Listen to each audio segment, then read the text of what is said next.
Arnab Goswami on the debate. Ladies and gentlemen, tonight on the show, Congress leader Manish Tewari counters Rahul Gandhi, proves that Rahul Gandhi is making up facts, contradicts his own party, and takes the line that the army and the government have put out. Also on the show this evening, one of the rarest India-China debates.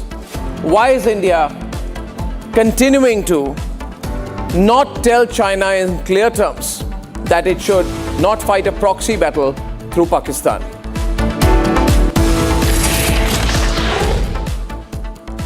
And at 9 o'clock this evening, Atma Nirbhar Bharat starts at home. The Prime Minister radically asks citizens of the country to reduce their dependence on foreign products. Will the citizen step in?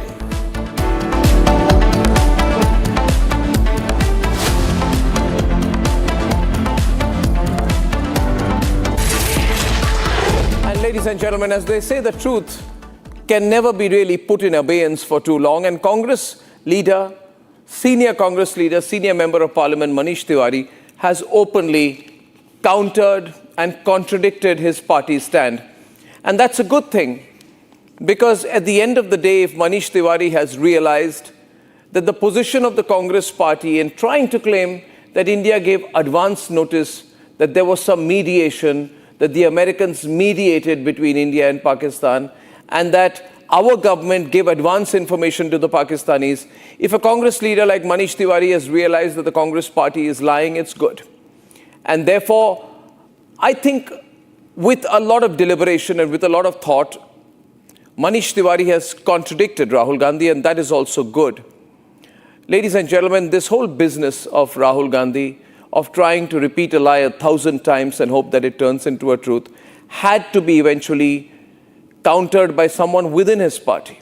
Now, Manish Tewari is part of the Indian delegation, the all-party delegation that has been sent to several parts of the world, and he was in Qatar and he countered Rahul Gandhi. Let those graphics stay.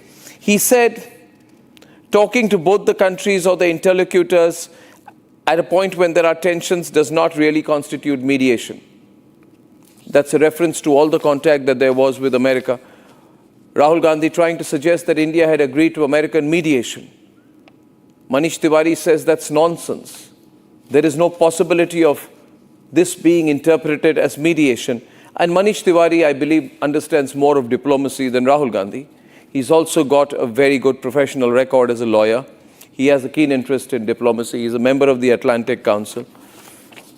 And on occasion, in the past, Manish Tewari and I have been part of debates at King's College, at my alma mater of Oxford University. We've shared the forum. And I can tell you that he knows diplomacy much better than Rahul Gandhi. And so Manish Tewari went on to say that the only channel which was used was the two DGMOs talking to each other. The call was made by Pakistan's DGMO on the 10th of May. So he's put the absolute factual position out.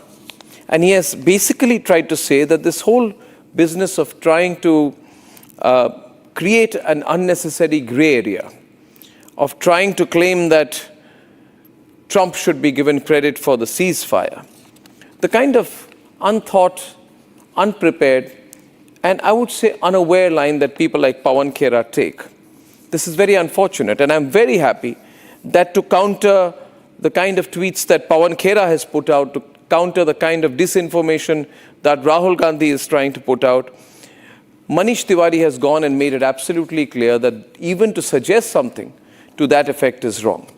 And I think Manish Tewari's counter to Rahul Gandhi should be a message to Rahul Gandhi and the media department of the Congress party that to try and become fodder for the Pakistani media, to try and create a narrative that will benefit only the enemies of the country and will benefit the Pakistanis, most of all, does nobody any good. In fact, it is an attempt at contradicting the line that all the Director Generals of military operations, naval operations, and army operations took to counter the army in order to try and embarrass the government is a tactic which Rahul Gandhi has made a great mistake doing. And therefore, perhaps without design, Manish Tewari has ended up contradicting him. I would like to congratulate Manish Tewari for doing so, and I would like to tell everyone, especially Manish Tewari, that just because I've said this, don't have to clarify, don't have to change your position. You've done something that's good, even if it goes against the line your party is taking. And as far as the Congress party is concerned, there is a lesson in this. If you cannot convince your own people about the nature of the falsehoods and disinformation you're putting out, how do you expect anyone to believe you? Let's debate. Obviously, there is concern around the world, does not really constitute mediation. The only channel which was used was the two DGMOs talking to each other. The call was made by the Director General of Military Operations of Pakistan at 12 in the afternoon of the 10th of May. The Congress party has been contradicted by its own.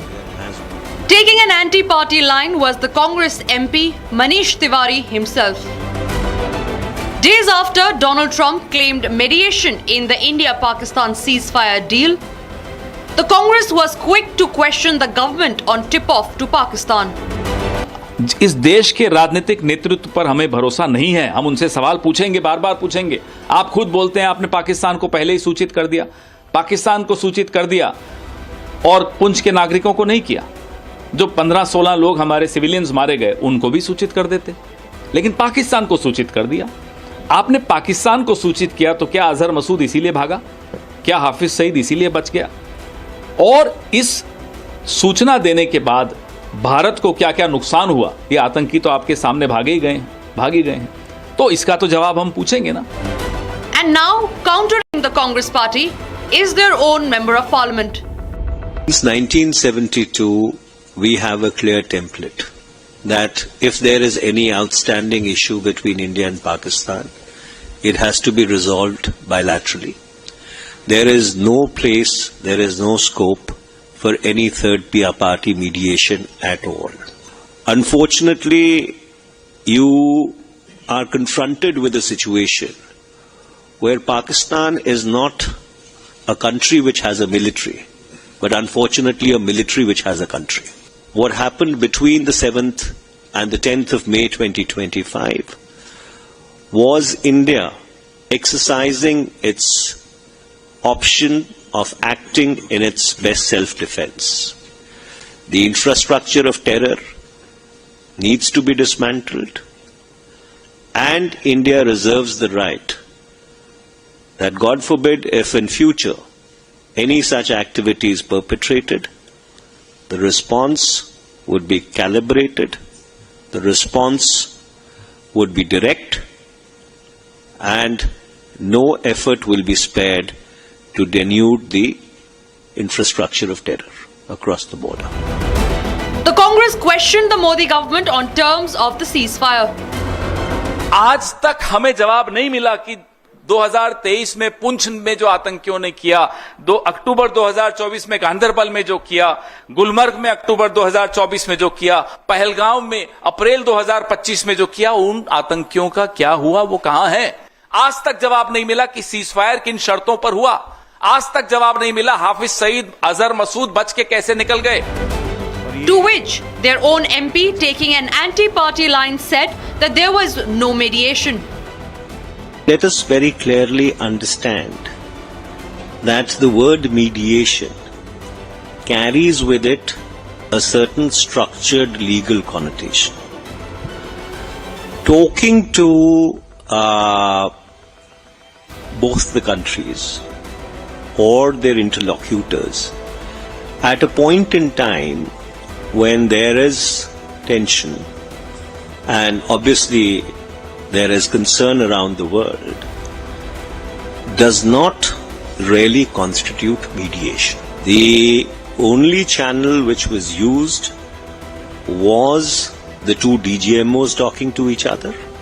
The call was made by the Director General of Military Operations of Pakistan at 12 in the afternoon of the 10th of May.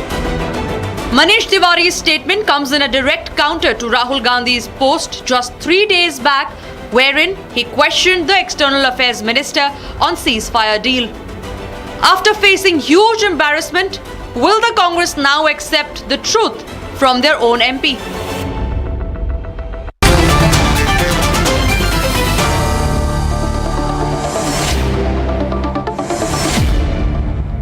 So this is an open contradiction by Manish Tewari of Rahul Gandhi, and I can only begin by saying this, that Manish Tewari knows more about diplomacy and foreign policy than Rahul Gandhi. Let's start with that.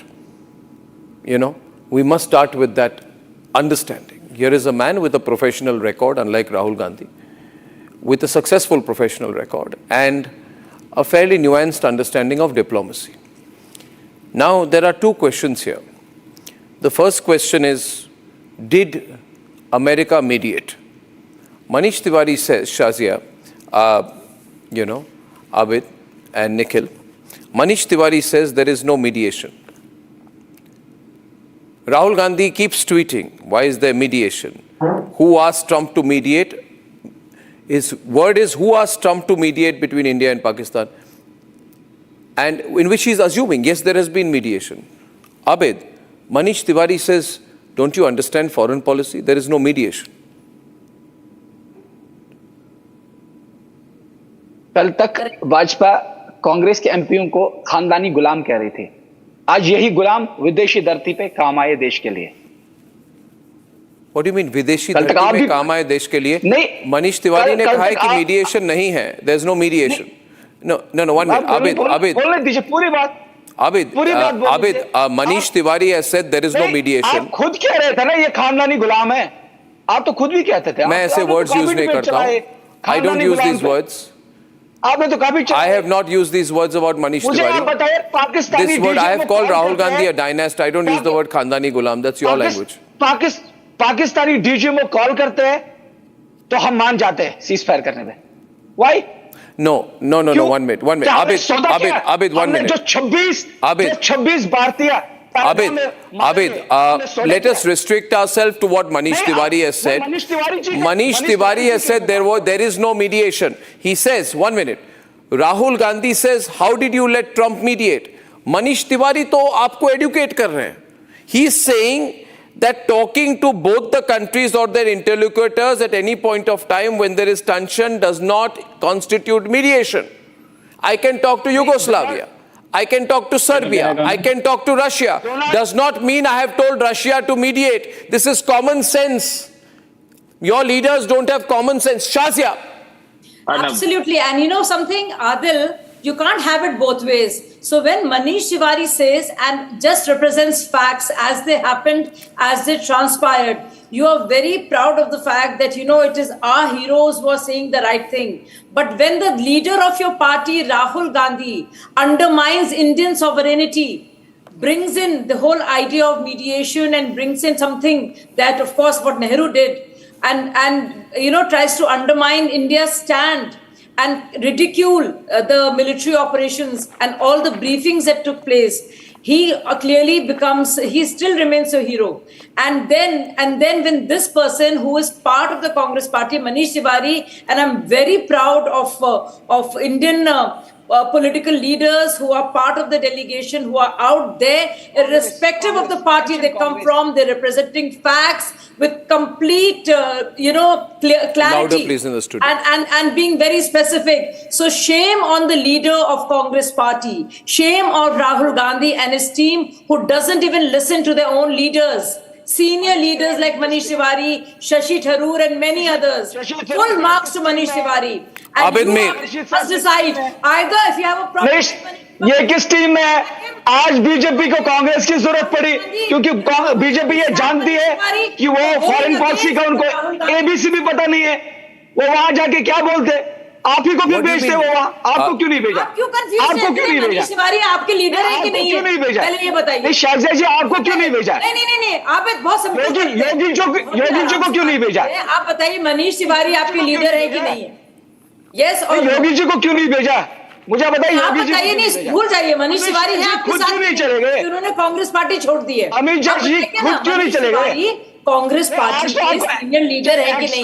Yes or no? Louder for both. I need both to be clear. I need Shazia also to be clear. इसकी जरूरत पड़ी ना, आप मुझे चाहे x congressman हो कांग्रेस या party present congressman हो, पार्लियामेंटेरियन है कि नहीं? आबिद, आपको कांग्रेस की जरूरत पड़ी, यानी कि आपने ये साबित किया कि भाजपा फॉरेन पॉलिसी में जीरो है। आपके खुद क्या बोल रहे हैं? Let's open the lines.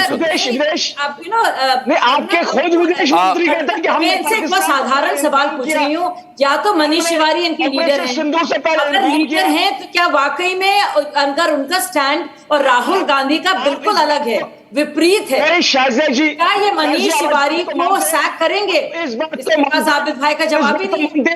Abid भाई पॉलिसी में जीरो है। नहीं, पहले तो आप ये बात एक्सेप्ट कीजिए ना। आपको आज कांग्रेस के ही एमपी, तो आपको आज वहां देश की बात, तो आपको क्या देश की बात है? हमारा और आपका एक ही देश है भाई। मजबूती के साथ, मजबूती के साथ। He is not working for BJP. He is working for India. As should you. As should Rahul Gandhi. No, I want to say one thing here. Abid, I'll tell you one thing. I'll tell you one thing. I'll tell you one thing. One minute. I'd say this, Shazia, that on various issues, I have never agreed with what Manish Tewari has said. But I can say this. I can say this that Nikhil, may I have a little more experience of this than you. But I remember a few years back, Nikhil, Manish and I traveled to the United Kingdom together, and we both debated against each other and with each other in 4 places: Oxford University, Cambridge University, King's College, and I think there was one event which was in the Parliament, UK Parliament. And I must say that both of us prepared well. We spoke, we didn't agree with each other, but we never took a position against our national interest.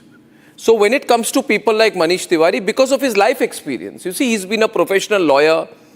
He comes from a family which is very forthright, and he has suffered personal losses. And he's taking a position today saying that, see, to say that Jaishankar, he's not taking Jaishankar's name, to say that Jaishankar is calling the Pakistanis and informing them is wrong. He's saying here the only call, the only channel that was used was the 2 DGMOs talking to each other.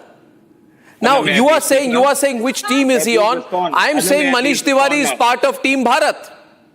Very well. Which team are you on, Nikhil? Are you with Team Bharat or against Team Bharat? I am with Team India. I am with Team Bharat. No, then you don't take the Rahul Gandhi position. That the BJP does not realize. Listen, Arnab, can I please speak? I've been waiting for a while. Abid bhai, can I please speak? I've been waiting for a while. So first of all, Arnab, I'm very glad that today you. We'll open the lines tonight. We'll have to open the lines tonight. Because this kind of thing I can't tolerate anymore. Arnab, give me at least 30 seconds before you open the lines. And what I'm saying is, firstly, I'm glad that you are taking pride in your good academic credentials, something that you had forgotten for many, many years after the Prime Minister made that jibe against Harvard versus hard work. I'm sorry, but one minute. Nikhil, let me tell you. My good academic credentials include, right, my Kendriya Vidyalaya, Jabalpur, Hindu College, Delhi University, and after that Oxford University and Cambridge. मैं कोई show off नहीं कर रहा. मैं ये कह रहा हूँ कि जब मैं ये कह रहा हूँ that when Manish Tewari and I traveled abroad, and you can ask him this. One minute. ये कोई show off की बात नहीं. मैंने कहा on foreign soil you must take a pro-India line. And in this also, Rahul Gandhi should learn from Manish Tewari. No. 100%. आपके leader तो जब भी कांग्रेस के when Rahul goes abroad, he keeps taking a line that India is not a nation. No, absolutely not. Absolutely not. No, so that is not a good line. Please go on. Arnab, when Manish Tewari is going abroad today, he is representing the Indian state. So obviously the line he's representing the people of India. Arnab, you've been to Oxford. Like Oasis is also representing the people of India. No, Arnab, you very well realize the difference between state, nation, public, people, citizen, government, all of that. Let me not try to school you here. What I'm trying to say is that when Manish Tewari goes abroad representing the Indian state, he's going to take the line that the Indian government has officially decided. What kind of language are you using? What did I say? I don't know what you said. What did you say? He said, don't want to school you, Arnab. Why do you want to school me? Rather patronizing manner. Chalo, jo bhi, Manish Tewari has told you. Why don't you praise Manish Tewari for once? Arnab, I said you are a very well-learned man and I'm not here to school you. So let's not. So whatever, but praise. What about Manish Tewari's line? I am simply saying that Manish Tewari is bound and obligated to take the line decided by the Indian government. And that is what he's doing right now. He is a Congress member of parliament. Unlike BJP members of parliament who go abroad and say, India mein paida hoke to aisa lagta tha ki jaise koi pass ho gaya. And corrected Rahul Gandhi and actually not just corrected him, called him out and stated facts as everybody should have. That the two DGMOs had a conversation. So even if he has to say things that are not completely in line with the questions that are being raised by his party domestically, blaming Modi for allowing intervention or any kind of mediation by any third party or Trump is all rubbish. It's all rubbish. That you'd much rather believe. When it comes to the Congress is a party whose every member is going to stand with the country, with the nation, with the state, with the government when abroad.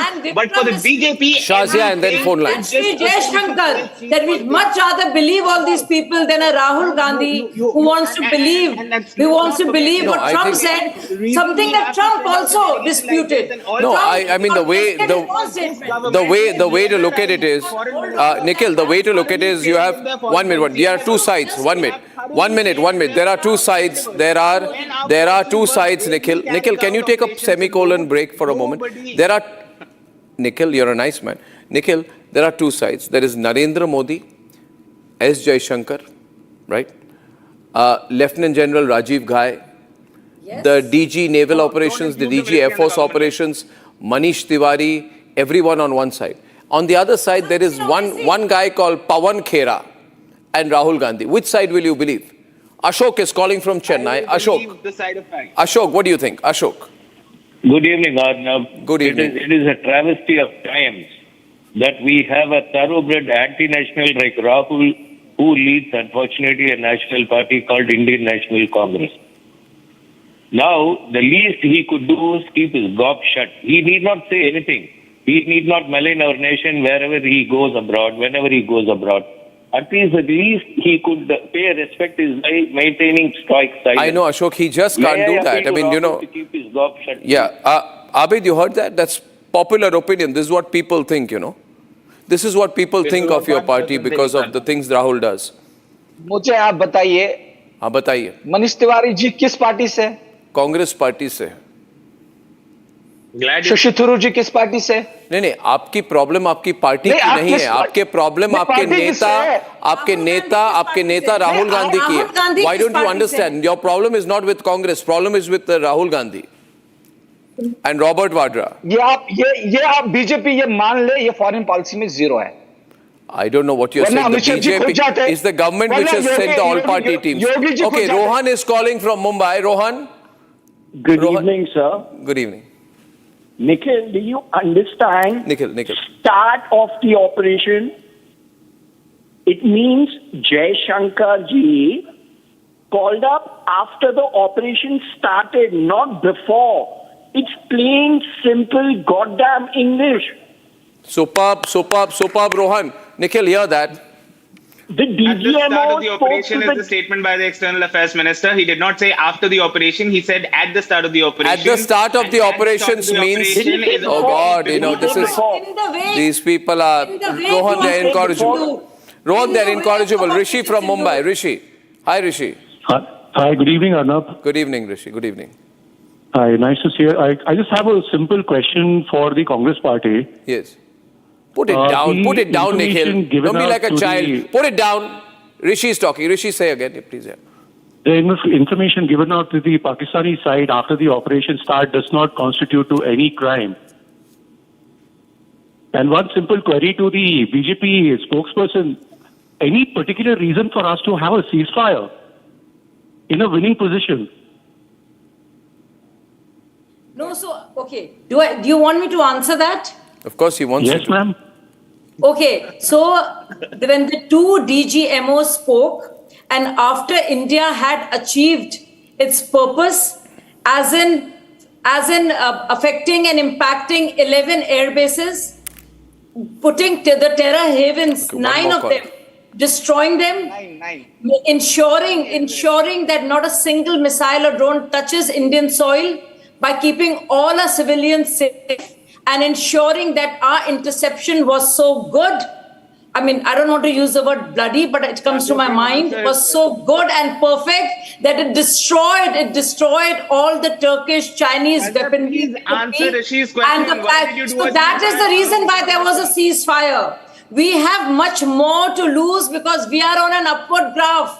We do not want to follow Pakistan. Okay. Now I'll just take one more call. We would have lost the war against Pakistan.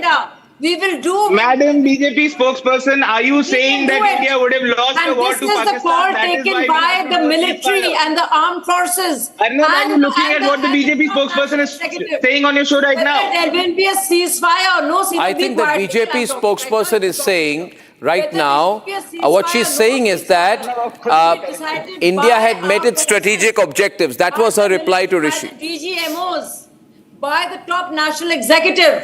And not by you and me, sir. DGMO is not the top national executive in deciding whether to do a ceasefire or not. It is to be decided at the prime ministerial level, and we yet do not have any information on whether the cabinet committee security meeting was held on the same or not. Whether it was decided at the DGMO level. Mavi from last caller, JP Mavi from Chandigarh. Cabinet committee on security.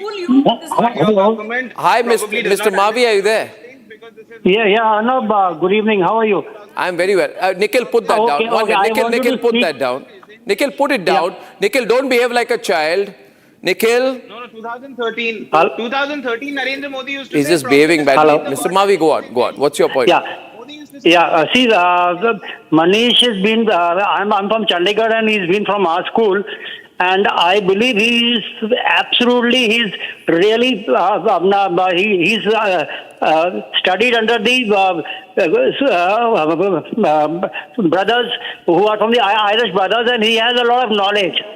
Unlike Rahul, who does not know what is happening, what he says, what he wants to say, and things like that. And I'm really astonished. It is not once he's been educating the whole system and trying to please Pakistan for I know what reasons. No, I think Manish is doing the okay thing. The thing is that he's also measuring every word. When you listen to him, he's talking half lawyer, half diplomat. Good language. Lawyers make good diplomats anyway because they weigh their words. I'm glad to know he's from your school, but I don't know about whether Rahul Gandhi has done any schoolmate proud. I'll close it at this point because I have a big India-China debate. Thank you, Mr. Mavi, for calling from Chandigarh this evening. Thank you, Shazia, Nikhil, and of course, Abid, for joining me this evening. Ladies and gentlemen, the big story is China. And today I have an India-China debate. You see, Jaishankar has said very clearly when he was asked about China, he said he put the focus on the fact that most of the Chinese Pakistani arms are from China, and his exact words were, many of the weapon system that Pakistan has are of Chinese origin, and the two nations are very close. You can draw your conclusions from that. Again, very measured words from the foreign minister. The question is this: why does China want to fight a proxy war with India using Pakistan? The whole world knows that there isn't a Pakistan border. There's a border and a LAC with China. And then there is another LOC and a border with China, which in my view is a China border because China is controlling Pakistan entirely. Why does China want to completely upset its equation with India while asking, for the other hand, at a closer economic relationship, talking of a tango between India and China? You can't play on both sides. Ladies and gentlemen, Xi Jinping spoke about a dragon-elephant dance. And 22 days after he said that, Pahalgam happened. We all know the position China has taken. The big India-China debate after this report. India's multi-party delegations are setting the record straight on Pakistan-sponsored terrorism. We hope that Pakistan would be brought in FATF grey list, and this is very important. Otherwise, this whole Pakistan is not stopping recruitment of terrorists? You see, Pakistan has misused the aid money it has received from IMF, from US, from Gulf countries, and instead of using it for development on the pretext of which they had taken it, they have used the money to foster terrorism. Our message that there should be strict scrutiny on Pakistan, including putting it back on the FATF lists, is getting a lot of response. However, against the tide, China is calling for expansion of the China-Pakistan economic corridor with its iron brother. China's tone and tenor after the ceasefire understanding is back to where it started. Before Operation Sindoor, Beijing firmly talked about safeguarding Pakistan's territorial sovereignty. However, the tone dramatically changed after Operation Sindoor. Then Beijing said it opposes terrorism and both sides should act in interest of peace. After the ceasefire understanding, Beijing is back to the same chest thumping. Meanwhile, during an interview with German media, when asked about China's role in the recent India-Pakistan clash during Operation Sindoor, External Affairs Minister Jai Shankar set the record straight. In a sharp response, Jai Shankar pointed out how Pakistan has been dependent on Chinese weapons system and the world can draw conclusions of India's perspective from this fact. सीमा पर शांति और स्थिरता बनाए रखना हमारी प्राथमिकता रहनी चाहिए। Mutual trust, mutual respect और म्यूचुअल सेंसिटिविटी हमारे संबंधों का आधार बने रहना चाहिए। The main question that emerges that Beijing destroyed all progress made with India since the BRICS summit in Kazan last year after its open backing of Pakistan once again.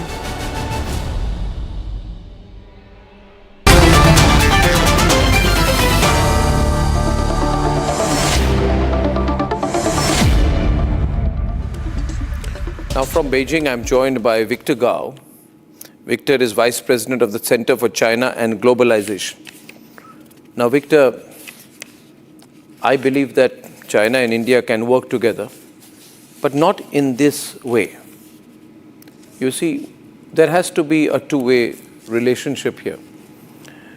Now it is quite clear that China is militarily engaged very deeply with Pakistan, and therefore you're supporting the entire terrorist infrastructure in Pakistan. You support terrorists like Hafiz Saeed. You stop UN Security Council resolutions against the most dangerous terrorists in the world. And a lot of equipment that of China was used in basically taking on India this time. Starting point, this is the India-China debate tonight. See, Victor, this is not good.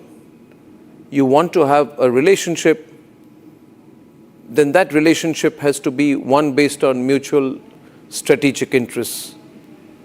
You know the danger that terrorism poses from Pakistan to India. And there must be an understanding, and General Bakshi is with us tonight. I believe there must be an understanding. You know, you can't push India beyond a point, you know. I think we can work together, but there are a lot of people in our country, including me, who have doubts about whether this is a possible relationship, given the kind of militaristic and adversarial position that you've taken in the last 1 month. This is my opening statement. You can respond to that, and General Bakshi is there. As you know, he's one of the most popular strategic experts in India. He's joining us for the debate. And Victor, I'd like your introductory comments, and then I'll take it to General Bakshi.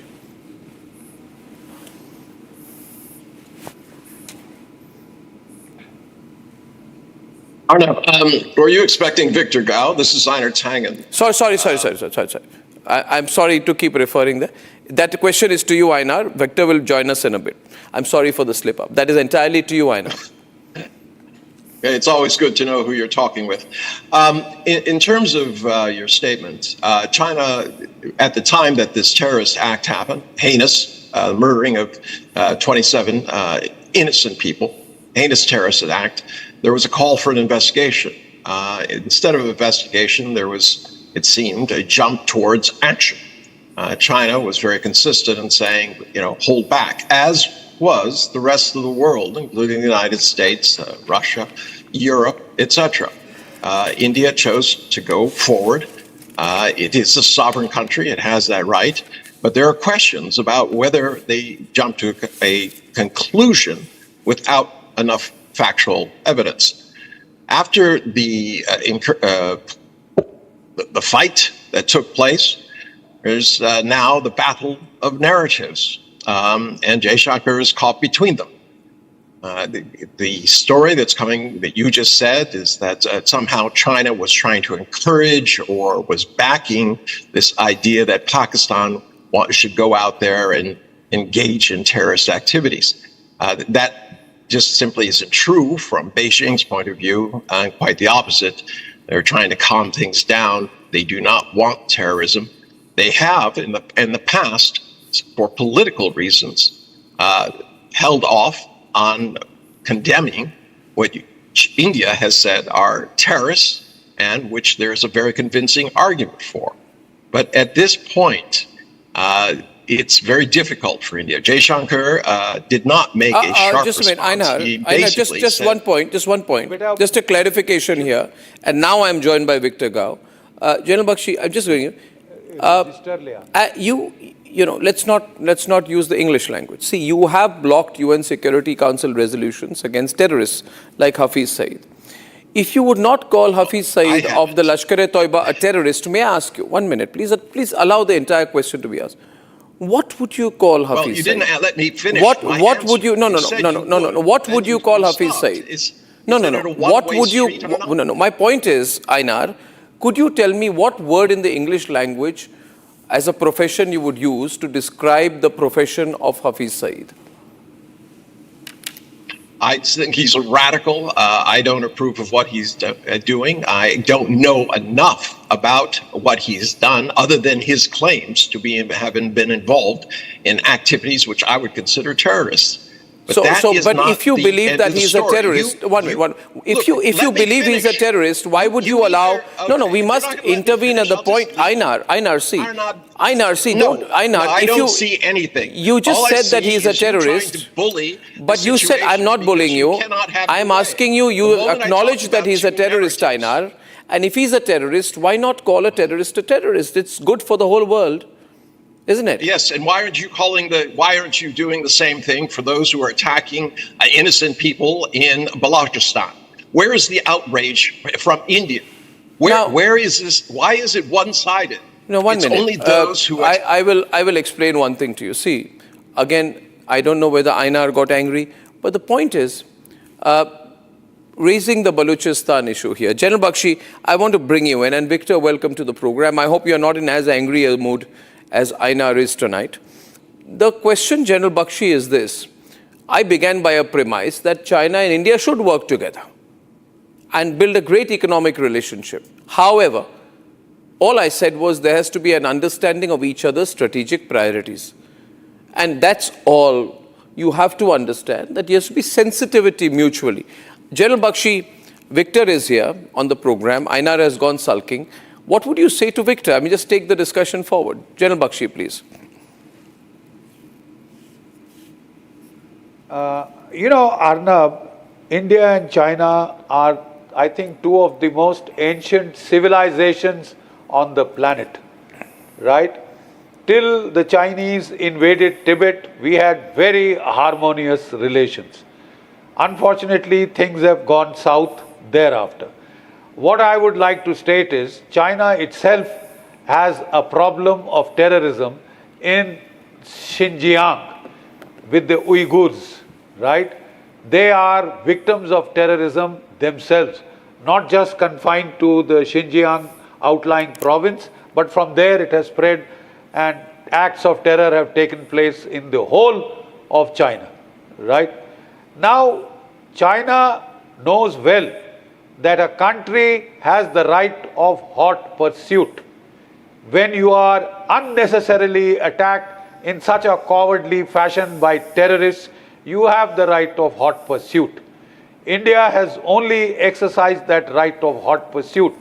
We do not understand China trying to support Pakistan in its export of terror. I will let him. China trying to support Pakistan in China trying to support Pakistan in, killing innocent, unarmed Indian citizens. How would they like it if this thing is repeated in Xinjiang? And it could well come from Pakistan. You know how radical that country is. Who are you supporting and for what? Would you make a cost-benefit analysis? What can Pakistan bring to the table for you? What can India bring to the table for you? In terms of economics, I mean, this is a question that doesn't need to be asked. Pakistan is taking loan after loan to pay existing loans. It is a country on the brink of bankruptcy. Okay? All the investment that you may have made in the China-Pakistan economic corridor could get undone with the way Pakistan is going towards a breakup. Who are you investing in? Okay. And since Gao is a strategist, let me tell you, I'll just finish, Arnab. I'll just finish.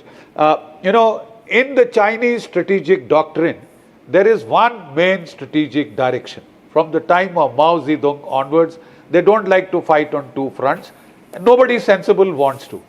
They have the Eastern Theater with Taiwan, a priority target for them, integration, reunification of Taiwan. They have to deal with Japan, they have to deal with Philippines, Vietnam, they have to deal with the United States of America. Their main economic belt is in the East Coast. Would you like to divert your energies fighting India on the Western Theater when you are bogged down there? Simple question. Okay, let Victor take that. You made a number of points there. Victor, see, that was General Bakshi's point of view, and I think pretty much he's laid it out there for you. So your turn to respond to that. Well, thank you very much for having me. First of all, I listened very carefully to what the Excellency the General had to say. A couple of points to start with. China acquired Xinjiang before the time of Jesus Christ. So, read history first, General. And secondly, Tibet became part of China about 800 years ago.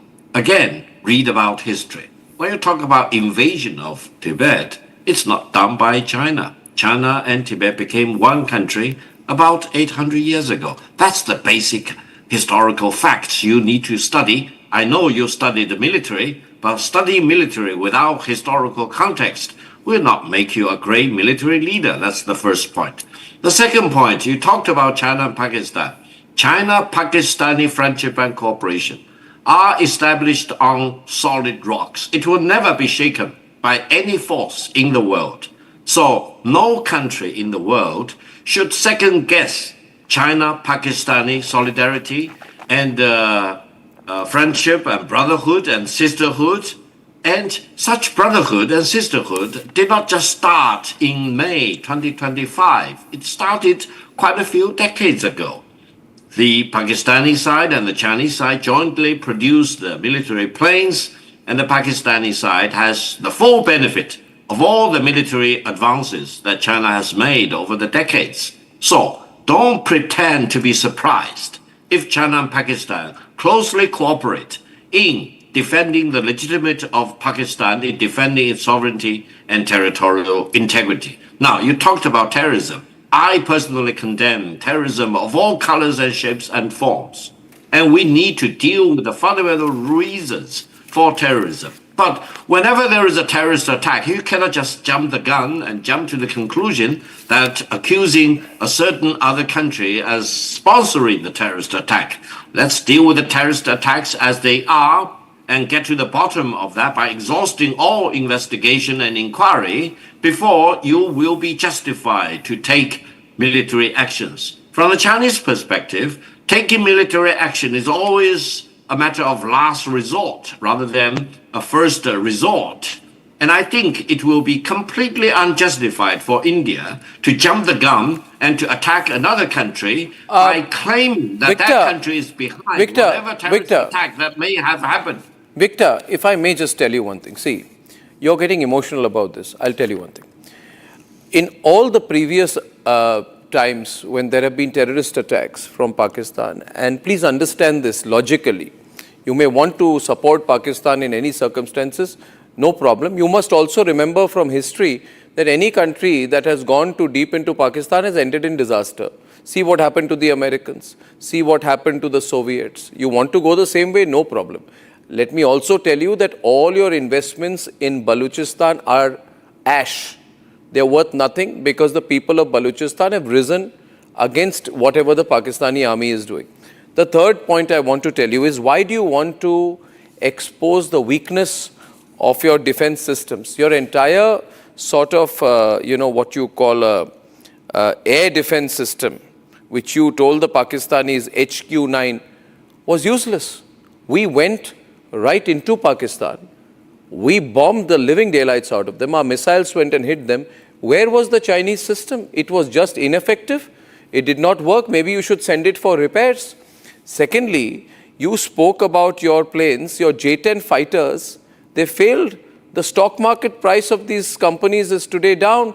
On the other hand, the scientific and technological prowess of the Indian missiles, the Akashvir, the BrahMos, has been proven brilliantly. So what you need to acknowledge today is that your false superiority complex about your defense systems, actually they have been exposed. Your whole air defense system, Einar, with a lot of respect to you, Victor, was ineffective. You see, it failed. It failed. And the proof of the fact that your systems failed is the pictures from Bahawalpur, the pictures from everywhere, the burning air bases. Your entire system has failed, no problem. Maybe you will send it to repairs. But worse than that, I'll tell you one thing. You kept saying we have these PL-15 missiles, air-to-air missiles. They're all over the farms of northern India. These PL-15s are lying down there. Every country in the world wants an interest. So your systems, your defense systems, no problem. I can understand your army has not really fought a war. So you're not a combat-ready army, but your systems have proven to be ineffective. Nevertheless, leave all of this aside. My last point to you, and then General Bakshi will respond to you. See, I gave you full turn. You must listen to me. See, 4 times in the past, we have given evidence. We have told them we have an investigation. We have given material. Even after Mumbai attacks, we gave them material. Do you think these Pakistanis listen? They understand only the language which we gave them. Also, see, the thing is, forget Pakistan. It's a small country. Between India and China, don't get emotionally entangled with Pakistan. Now, I'm telling you, see, it's not good for China. Yeah, let me make several very brief No, but you don't worry about what I've said, but don't get emotionally entangled with China, with Pakistan. I will not be emotional. We are on your program, and I need to be as composed as possible. The first point I want to make. Let China and Pakistan handle China-Pakistani relations. Good, please do. Second, yes, China-Pakistani relations. Whatever you want to do with Pakistan or with China, that's your decision. But let China and Pakistan handle China-Pakistan relations. Yeah, you must handle it. You must handle it. You must also handle Balochistan. You must handle everything. Second, I do not want to send shockwaves to your audience in India, but whatever that happened as a result of the aerial confrontation between India and Pakistan is well known to the rest of the world. Everyone knows about it. We've seen it happen. We've seen it acknowledged everywhere. See, the thing is that the Chinese systems did not work. The fallibility of the Chinese system became obvious. You also know that. You know that. Tell me one thing. Okay, tell me one thing, Victor. Tell me one thing, Victor. Do you disown the air defense systems you provided to the Pakistanis? General Bakshi should ask you this. Allow me to finish this. Do you disown the air defense systems you gave them? The aerial result of that confrontation between India and Pakistan earlier in this month is well known to the rest of the world. The whole world knows exactly why I'm asking you. Do you still own up to the air defense system of Pakistan? Lost that aerial confrontation, and it is not Pakistan. The thing is, see, we've done what we had to. See, the thing is this. I'm saying here that for the world, it's not good. See, I tell you one thing. General Bakshi will respond. I'll be quiet now. General Bakshi can respond to you. Please. Victor. General Bakshi. Gao, you made a very pertinent point that let China, Pakistan handle their own relations. But when your relations impinge upon our national security, you gave Pakistan the nuclear designs for their first bomb, You tested their first bomb at Lopnor. 82% of weapons and equipment with Pakistan are of Chinese origin. I'm afraid it cannot then remain a China-Pakistan problem. We have to get involved. How would you like tit for tat if we gave arms to Taiwan? Please. How would you like if we gave arms, shared weapons with Japan, right? Technology with Japan. You know, we can always behave in a tit for tat manner. You would not like it. Well said, sir. Well said. You always bear upon the rest of the world. You know, and apropos, my advice is, please don't give weapons to such useless fighters as Pakistan, because they have created a PR disaster for what may otherwise have been fairly okay weapon systems, right? General. Your PL-15 missiles. There are so many. We've got scores of them lying with us now. Talk about your HQ-9 and 16 air defense missile. They have created a disaster. The Pakistanis, because I think they have mishandled. Kindly they don't know how to use them. You are creating a PR disaster for your Chinese military industries, for Chengdu Corporation, for Avic Corporation. Their stocks and shares have come down. Let me have a word. Yeah. First of all, I'm so happy the general is not a leader of Indian government. Second point, I'm absolutely convinced that no Indian leader and no Indian government will ever want to interfere in China's domestic affair involving Taiwan. India's government position clearly states that India recognizes there is only one China and Taiwan is part of China, and the PRC government is the sole legitimate representative of the totality of China. Do you want to shake Could you answer his question on the fallibility of the systems? No. You will never. Victor, do you want to answer his question which he raised here about the fact that your systems failed? Did your systems fail because they were flawed, or did they fail because the Pakistanis didn't know how to use them? Yeah, sir. Do you want me I'm to not a general, restate sir. Yeah, what I said? For that aerial combat between India and Pakistan, there is only one country which lost, and it is not Pakistan. Well, I tell you this, sir. Victor, I'll tell you this. You're a nice person, but you don't have your strengths in military issues. Like you said, General Bakshi knows about the military stuff. See, we are listen, I mean, we have always been extending a hand of friendship to you. What do? Prime Minister Modi met Xi Jinping, and on the 9th of June, I think 2017, within a week of that, Doklam.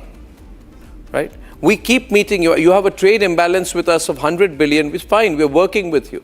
But the point is, see, you have a deep relationship with Pakistan. Best of luck. But I'll tell you, you also know, Victor, you also know Pakistan is never going to be okay.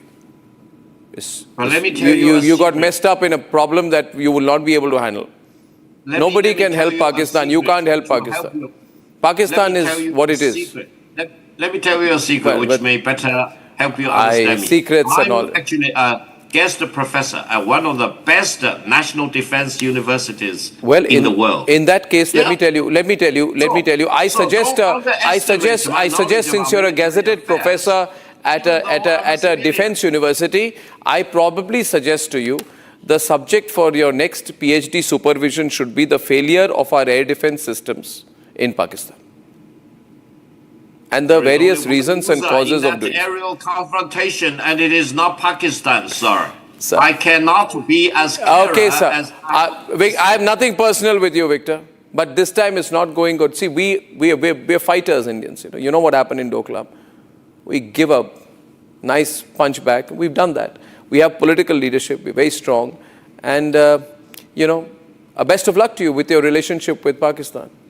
Best of luck. I wish you only luck in that. You need a lot of it.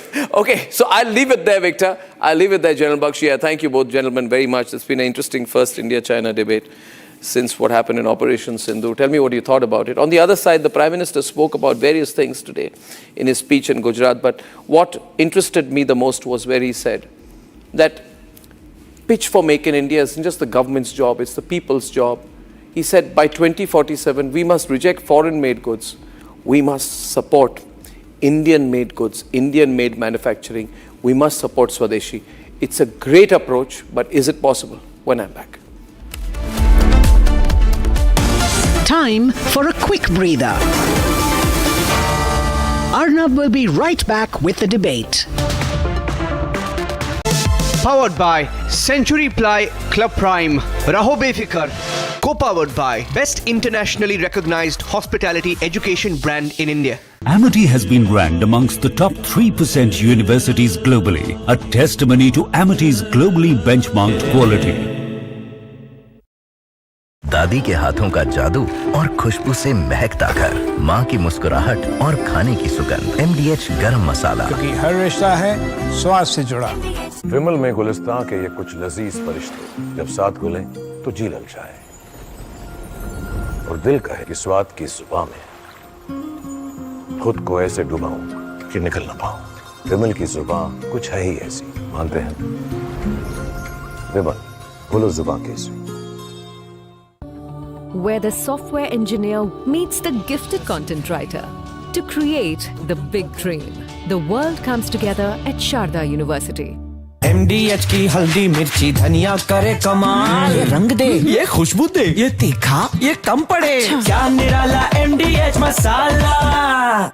Hi, this is Chef Ranveer Brar and I'm here to tell you that also gives me the license to guarantee you brilliance on behalf of IIHM. Join International Institute of Hotel Management. We don't just get you the headlines, we report on them. We get information from the highest level of sources. We get you news from the men in uniform, from those on the front. At Republic School of Journalism, you will learn how real reporting is done on the ground and in real time. The RSG Diploma course begins on June 30th. If you want to lead the story, start here.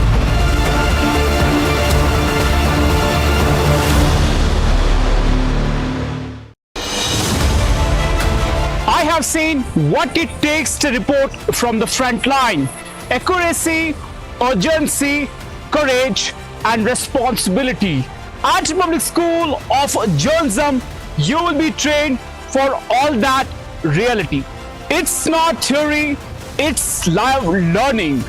Inside a working newsroom from day first. If you want to report the truth when it matters the most, RSJ is where you begin. Course begins on June 30th. Apply now.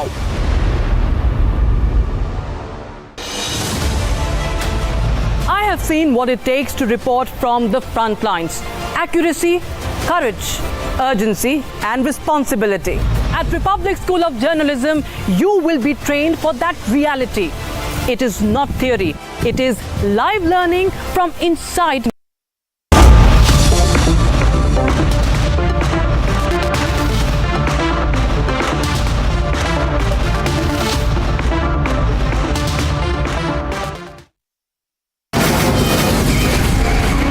From the Republic Media Network headquarters, it's time for Arnab Goswami on the debate.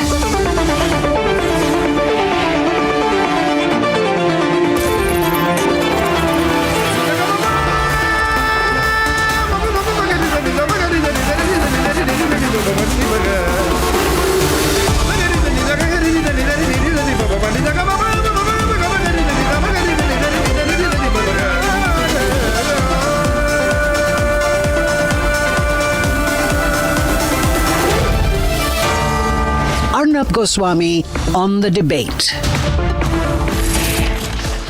Time now for the nation's sharpest opinion, and a comment made by the Prime Minister is very intriguing. The comment where he said it's Swadeshi first. This comment, in my view, has got underreported today. Now, there's a lot of thought behind what the Prime Minister said. I want to put it in perspective. First, what is the Prime Minister saying? The Prime Minister is saying that, and I'll say this in Hindi, व्यापारियों को शपथ दिलवाए आप विदेश माल नहीं बेचेंगे, लेकिन दुर्भाग्य देखिए कि गणेश जी भी विदेश से आते हैं. So he said, make all traders, all businessmen, swear that they will not be selling foreign goods, But he said it's so unfortunate that even idols of Lord Ganesh are made in foreign countries. His reference is, of course, to images or idols of Lord Ganesh that are made in China, I think. And that's, can I just hear the bite before I move on? Let's play this. हम गांव-गांव व्यापारियों को शपथ दिलवाएं, व्यापारियों का कितना ही मुनाफा क्यों ना हो, आप विदेशी माल नहीं बेचोगे। लेकिन दुर्भाग्य देखिए, गणेश जी भी विदेश से आ जाते हैं। छोटी आंख वाले गणेश जी आएंगे, गणेश जी की आंख भी नहीं खुल रही है। होली रंग छिड़कना है, बोले विदेशी। सचमुच में ऑपरेशन सिंदूर के लिए एक नागरिक के नाते मुझे एक काम करना है। आप घर में जाके सूची बनाइए कि आपके घर में 24 घंटे में सुबह से दूसरे दिन सुबह तक कितनी विदेशी चीजों का उपयोग होता है। आपको पता ही नहीं होता है। आप हेयर पिन भी विदेशी उपयोग कर लेते हैं, कंघा भी विदेशी होता है, दांत में लगाने वाली जो पिन होती है वो भी विदेशी घुस गई है, हमें मालूम तक नहीं है।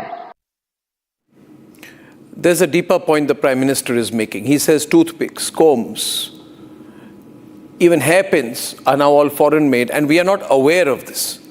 What the Prime Minister is trying to increase is the awareness level among people that you can do these things in India, you can manufacture these items in India, and you can sell them and you can buy them. You've got to be conscious about it.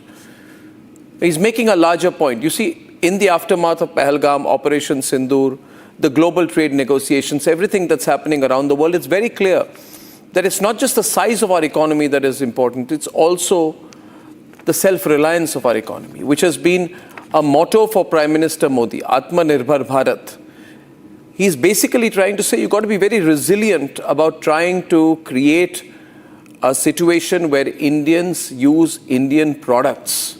And what's wrong with that? There was another soundbite, I don't know if you have it, where he says that by 2047, he sets a goal. And he says it's very important that in 2047 or by 2047, when we complete 100 years of independence, that we will not be using foreign items. Obviously, he's not talking of a total boycott, but what he's talking about is a realization among people in India that when you have Indian alternatives, you should choose Indian products. Is that soundbite there, please? Let's play it. हमें अपनी brand पे गर्व होना चाहिए, made in India पर गर्व होना चाहिए। तत्काल भारत की इकोनॉमी को 4 नंबर से 3 नंबर पर ले जाने के लिए अब हम कोई विदेशी चीज का उपयोग नहीं करेंगे। ऑपरेशन सिंदूर सैन्य बल से नहीं, जनबल से जीतना है दोस्तों, और जनबल आता है मातृभूमि की मिट्टी में पैदा हुई हर पैदावार से आता है। इस मिट्टी की जिसमें सुगंध हो, इस देश के नागरिक के पसीने की जिसमें सुगंध हो, उन चीजों का मैं इस्तेमाल करूंगा। अगर मैं ऑपरेशन सिंदूर को जन जन तक, घर घर तक लेके जाता हूं, आप देखिए हिंदुस्तान को 2047 के पहले विकसित राष्ट्र बना के रहेंगे और अपनी आंखों के सामने देख के जाएंगे। दोस्तों, इसी एक अपेक्षा के साथ मेरे साथ पूरी ताकत से बोलिए भारत माता की, भारत माता की, भारत माता की। Now, there will be some cynics tonight, and that's the main subject of my debate, who will say that this is not possible. To them, I would like to start by putting 3 statistics. First of all, there is nothing that is impossible.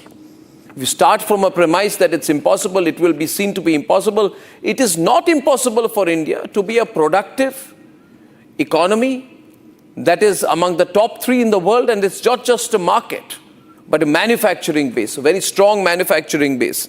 Not just a place where it's a market where people consume, but where they create from the most complex to the simplest of things and consume them. 3 statistics. 1, would you believe it, that our smartphone exports rose by 42% in 23-24, that we reached almost 16 billion from 11 billion the year before, and we become the 4th largest export item. Smartphones are India's 4th largest export item. Would you believe this 10 years back? You wouldn't. Well, it's happened, so nothing is impossible. Second point tonight. We today produce 65% of our defense equipment domestically. Would you believe it? 10 years back, that time we were 70% dependent on imports in the defense sector. Would you believe it that we've achieved that level of indigenization 10 years back? Probably you wouldn't. Have we done it? We have, so nothing's impossible. That's why I totally support the Prime Minister's philosophy, and I am putting this hashtag out saying Swadeshi first. I'm not saying boycott foreign goods, but I'm saying Swadeshi first. Nation first. Ladies and gentlemen, the third point is this. Whether we want to accept it or not, by 25-26, we will hit the $1 trillion mark in our exports. Doesn't matter what Trump says or does or tries to threaten us. The man's got a $36 trillion debt. We have a $1 trillion yearly export base. That makes us a huge global exporter. When we have achieved these things, the only thing we need to do is have a target, have an approach. And that's why this hashtag tonight, and that's why this debate after a quick report. हमें अपनी brand पे गर्व होना चाहिए, made in India पर गर्व होना चाहिए। तत्काल भारत की इकोनॉमी को 4 नंबर से 3 नंबर पर ले जाने के लिए अब हम कोई विदेशी चीज का उपयोग नहीं करेंगे। ऑपरेशन सिंदूर सैन्य बल से नहीं, जनबल से जीतना है दोस्तों, और जनबल आता है मातृभूमि की मिट्टी में पैदा हुई हर पैदावार से आता है। इस मिट्टी की जिसमें सुगंध हो, इस देश के नागरिक के पसीने की जिसमें सुगंध हो, उन चीजों का मैं इस्तेमाल करूंगा। अगर मैं ऑपरेशन सिंदूर को जन जन तक, घर घर तक लेके जाता हूं, आप देखिए हिंदुस्तान को 2047 के पहले विकसित राष्ट्र बना के रहेंगे और अपनी आंखों के सामने देख के जाएंगे दोस्तों। इसी एक अपेक्षा के साथ मेरे साथ पूरी ताकत से बोलिए भारत माता की, भारत माता की, भारत माता की। From the capital of Gujarat, Prime Minister Modi has given Swadeshi mantra to 140 crore Indians. The pledge for Swadeshi is the roadmap for a victorious nation. जिस दिन भारत स्वदेशी का प्रयोग करने लग जाएगा, भारत की अर्थव्यवस्था मजबूत होगी और रुपए की कीमत डॉलर, पाउंड और यूरो के मुकाबले हमारी अच्छी होगी। The vocal for local pitch was welcomed by the people of Bharat. आपका फैब्रिक और कपड़े का एक बड़ा काम है सर, क्या आपको चाइनीज प्रोडक्ट रखते हैं? नहीं, हम तो इंडियन प्रोडक्ट। तो मोदी जी उनका कहना मेक इन इंडिया है कि प्रोडक्ट को प्रमोट करें, तो आप लोग क्या लगता है चाइना के जो सामान उनको बाइकआउट करना चाहिए? मोदी जी के बाइकआउट करना, तो क्या विदेश के सामान को इस्तेमाल करना? नहीं, स्वदेश सामान बढ़ा देना चाहिए, विदेश नहीं। India's defense sector is the biggest Make in India success story. We are not only producing defense equipment domestically, but we are also exporting it to the world. There is a basis to Prime Minister's confidence when it comes to Make in India in the defense sector. Over the last 10 years, defense exports have increased by 10 times from just about $200 million in 2014 to over $2 billion now. Today, India is manufacturing many of the components which were earlier procured from outside, with almost 70% of defense purchases by the Ministry of Defense and the armed forces coming in internally. That is the reason why Prime Minister believes that now the time has come to take defense manufacturing in India to the next level. Raksha Mantri Rajnath Singh has given nod to the push for India's 5th generation deep penetration advanced medium combat aircraft for the Indian Air Force. It's not a one-time slogan, but a long-term commitment for the Prime Minister. जब ईश्वर बना रहा है, तो जोड़ा अपने जीवन की यात्रा उस ईश्वर के चरणों में आने के बजाय विदेश में जाकर के क्यों करता है?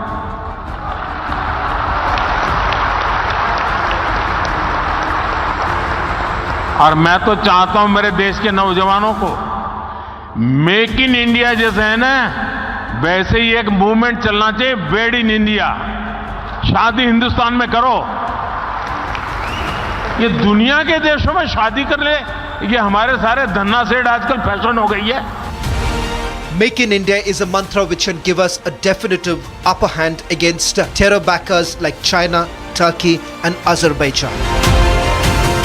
Give up the foreign-made goods, make a conscious effort to use Swadeshi products and believe in the brand Bharat is the need of the hour.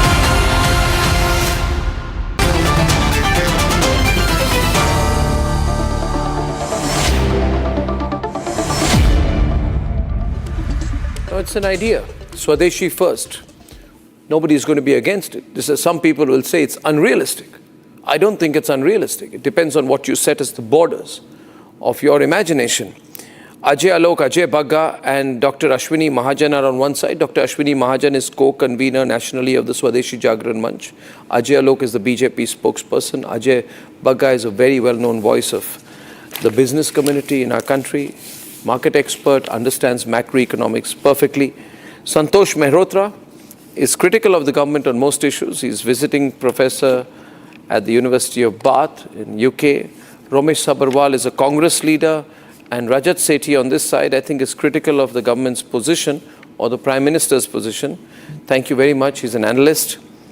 Now, I want to start with Ajay and then Santosh Mehrotra and take it forward.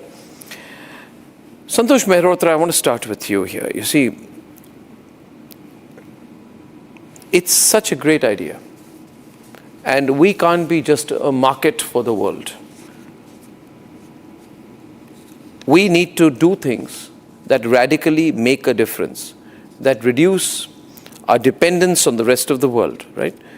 And I think the question isn't about a Swadeshi form of economics. You just need to read what Trump is doing with Apple. It's saying that I will put tariffs on you if you produce in India. And it's easy to do it. What the Prime Minister said is we don't need to import toothpicks and hairpins from China. If there's a technology issue, it's something else. But I think we need to shift the focus from what the government does to what Indian enterprise can do. And I would support that call entirely. Santosh Mehrotra, would you start with your first responses to this issue? Absolutely, I agree with you entirely with every word that you've just said, and I agree with every word that the PM has said, actually. Of course we can do it, and we could have done it all these last 11 years. And I'm really pleased that in defense production we made significant progress. So let's, of course, celebrate what has been achieved, but it's obviously a matter of some sadness that the PM, after being in power for 11 years, is still regretting that we are importing our Ganesh Jis and Lakshmi Jis and our Diwali lights and even our holy colors. So let's just look at the evolution of India's industrial policy, and I have to say with great regret that in the last 35 years, India has not had an industrial policy. We had an industrial policy statement in 1991, and since then, unfortunately, Arnab, we have not had a horizontal and a comprehensive industrial policy, which should have been combined with an employment policy. And had that happened in the last 35 years, I think our economy would be in a very different place. So let's just remind ourselves, firstly, that we still do not have an industrial policy. Make in India is, with all due respect, not an industrial policy. I can give you the facts on that as to what has in fact happened. So it's a good thing that the PM is recognizing this, but let's just remind the entire government and our panel here that manufacturing as a contribution to GDP constituted something like 17% for a 25-year period after the economic reforms began in 1991. And they actually fell for several years in absolute terms. Merchandise goods exports actually fell from their value in 2014 of $318 billion. Not talking about services. Please note what I'm saying. From $318 billion over the next 5 years, it fell to $265 billion. despite all the talk being about Make in India. Then, of course, came along PLI, and it seems quite clearly that PLI is also already on its way out. And the fact of the matter is, manufacturing contribution to GDP has fallen from 17 to 16 to 15 to 14 to 13% of GDP. At the same time, manufacturing employment has fallen. So, kudos to the PM, kudos to you, Arnab, that all these facts should be recognized. It's a good thing that, Samsung and Apple are assembling phones here. Let us not kid ourselves. Yes, our exports have grown. Yes, I agree with you. It's a good thing. But the fact of the matter, Arnab, with all due respect, both to you and to the PM, is that had we continued to increase our merchandise exports at the 15 to 18% growth rate that they had been growing for about 25 years after the economic reforms, we could have been at exports to GDP ratio of 30%. We are nowhere close to that. We are at 20%. And please note that we do need to get our merchandise goods exports. It's just that our services exports have held up. And it's a very good news that our services exports have held up. So the point is, if we took our exports to GDP from 10-11% in 92 to 25% as it stood in 2008, and it's now down to below 20%, that's got to do with policies. Policies and MSMEs have been systematically destroyed, and I hope you'll give me a chance to come back to that subject. I will. Dr. Mehrotra, I just want to bring in Ajay in. I want to bring in Dr. Ashwini Mahajan in on this. I tend to disagree with you on the point that you made thrice on merchandise exports, because you are fully aware that I also have data, sir. I have data. Sir, I have data also, and you are fully aware that our merchandise exports have seen steady growth. They have reached 252.28 billion. I think that's a higher number than 244.51 billion in the previous financial year. And what does this show? This shows that we are fairly strong and resilient. Right, we can obviously do better, but I would not allow you to get away with that number presentation that you did. And don't get angry with me, because I am a very well-informed anchor, maybe the best on Indian television. And Ajay Bagga will respond to you because he's the best. Self-praise is no praise, brother. So I know that, sir, but what can I do, sir? What can I do? Since you don't praise me, I have to praise myself. I will let Ajay Bagga respond to that. See, we are all working for the country. I believe that we need to obviously do better. I just want a difference in perspectives on both sides. Ajay, you heard Dr. Mehrotra's introductory comments. The respected professor, sir, has given very good points. And I think all Indians are very united on this laudable objective. I think none of us has any issue with this objective. We need to do this. And second thing is, Arnab, if we look at our $4 trillion economy today, where are we on a historical map? We are the US of 1985. So we are 40 years behind as far as the US is concerned. We are China of 2007. We are Germany of 2021. And Japan, which we have just overtaken, first hit $4 trillion in 1993. Then they had all the asset bubble and all those issues. And after 31 years, they are still back at 4 trillion after crossing 6 trillion. So we have done very well. China has done better. They started in 79 with their reforms. We started in 91. They had more than 15% growth between 1990 to 2010. Now, as we are arising and awakening as a nation, when we grow, Arnab, there's a China sitting there, there's a Mexico there, there's a Vietnam, there are sundry other countries. When China grew, when it came into WTO in 2001, there was no China. So they hollowed out the Western economies. The British have forgotten how to build ships. The Americans don't have shipbuilding prowess. They make 5 ships a year now from where China makes 280 ships. And you take it from product to product. Steel making, China is making 50% steel of the world now. How did they do it? massive amount of debt, massive amount of leverage, massive pollution, not possible in a democracy. So we won't be able to do what they have done in the last 17 years. If we say that we are China of 2007, in the next 18 years, will we reach $18 trillion? Difficult, because there is a China in the room. What we can do, definitely we are going to do, is look at very focused way, where are our competitive advantages. Also, we need 30, 40 free trade agreements across the world. We have to export into Africa, we have to export into Latin America, we have to export into other areas where China is dominant. Today, Arnab, even if Trump wants to put a tariff on China, 73% countries trade more with China than with the US.